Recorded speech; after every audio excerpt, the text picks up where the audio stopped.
니고데모는 오늘 볼 말씀처럼 유대인의 지도자라고 그랬습니다. 낮에는 업무들을 많이 보고 일들을 하기 때문에 유대인들은 그 일에 대해서 굉장히 충실했던 거고, 또 이때 당시에는 로마의 속국으로 있었기 때문에 자유롭게 낮에 이렇게 다닌다는 것이 쉽지는 않은 그런 위치에 있는 상황일 수도 있습니다. 예수님한테 묻습니다. 랍비여, 당신은 하나님께서 온 것을 내가 알겠습니다 라고 인정을 합니다. 하나님도 왔고 하나님이 왔다라는 증거를 그는 뭘로 생각하냐면, 지금 당신이 하고 있는 그 표적은 하나님에서 오지 않고서는 아무도 할 수 없는 것이다. 예수님에 대해서 하나님의 아들이라는 것을 인정하고 있다는 겁니다. 현대에도 그런 것 많이 발생되어지는 문제인데, 우리가 예수님을 믿을 때 표적을 보고 믿는 경우들이 너무 많습니다. 능력이 나타나고 기적이 나타나고 이런 것을 해서 예수님을 믿는 경우들이 꽤 많습니다. 그렇게 예수님을 믿는 과정도 예수님을 믿을 수만 있다면 좋겠죠.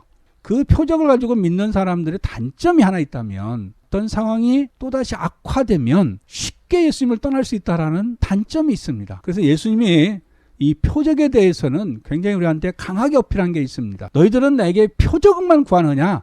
내가 너에게 보여줄 표적은 3일 만에 다시 부활한다는 이 표적 외에는 아무것도 보여줄 게 없다.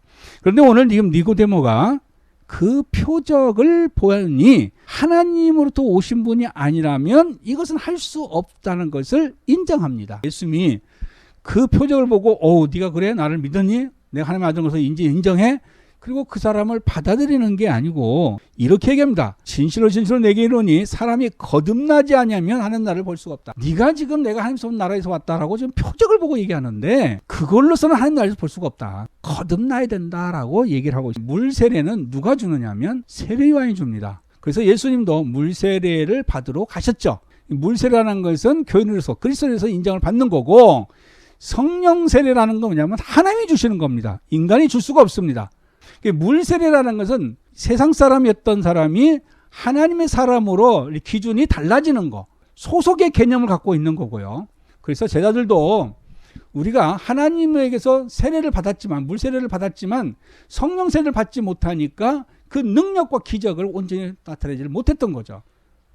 그래서 마가다락방에서 성령 세례를 받았을 때에 비로소 온전한 거듭남을 가졌고 하나님의 능력을 발휘하는 사람으로 변화될 수가 있는 겁니다. 따라서 우리도 하나님의 사람으로서 신분을 바꿀 때 물 세례를 받은 것은 내가 세례 교인이 됐다고 말할 수 있지만, 하나님의 진정한 백성으로서 능력 가운데 하나님의 은혜 가운데 살는 것을 우리가 온전히 누리려면 성령 세례를 받아야 된다는 것을 말하는 겁니다. 온전한 거듭남은 물 세례만 갖고는 안 된다는 겁니다. 물 세례와 성령 세례를 받아야 된다는 겁니다. 우리가 물 세례를 받았어도 변화되지 않는 사람이 얼마나 많습니까? 성령 세례를 받아서 완전히 변화돼야 되고 거듭나야 된다는 것을 얘기를 합니다. 이것은 하나님부터 우리가 온전하게 받지 않는 이상은 어렵습니다. 이것은 인간이 줄 수 있는 게 아니기 때문에. 그래서 여러분, 저나 여러분아, 기도 많이 하시고 말씀 많이 하시고 우리의 모든 것들을 잘 정돈하셔서 온전하게 주님 앞에 변화되는 삶, 진정한 거듭남의 삶, 성령 세례를 받는 저희 되시기를 간절히 바랍니다. 그런데 지금까지 물세례 받으면 되는 거 아닌가? 라고 생각했어요. 하나님도 내가 믿습니다 하면 되는 거 아닌가? 라고 생각을 했어요. 그래서 지금 니고데모도 그런 것들로 인해서 이 거듭나야 한다라는 그것에 대해서 조금은 놀랍게 생각했던 겁니다. 그래서 예수님도 뭐라 하면 거듭나야 하겠다는 말을 놀랍게 여기지 말라라고 말을 하면서, 우리가 니고데모와 똑같은 우리 의문을 가질 수 있고 우리에게 그렇게 할 수 있는데, 이 물과 성령으로 거듭나라는 것에 대해서 소홀했던 건 사실이에요. 니고데모가 그래서 그런 얘기를 다 듣고 난 뒤에 어찌 그런 일이 있을 수 있습니까? 라고 질문을 할 정도로 상당히 이 부분에서 이해하기는 어렵습니다.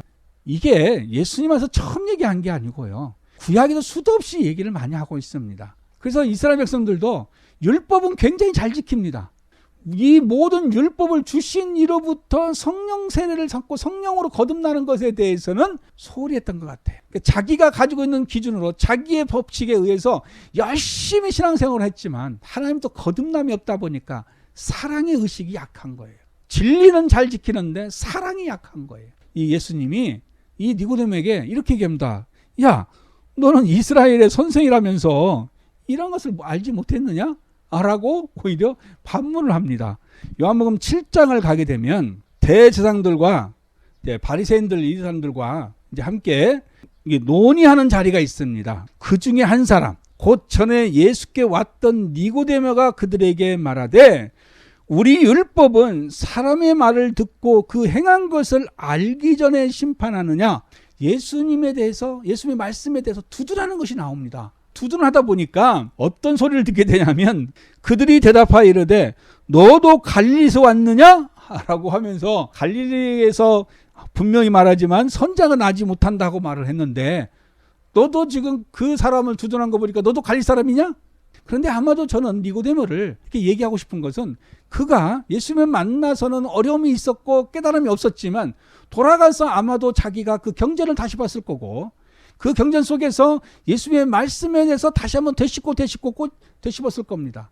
그러면서 여기서 두둔하게 되고 이걸로만 끝나는 게 아니죠.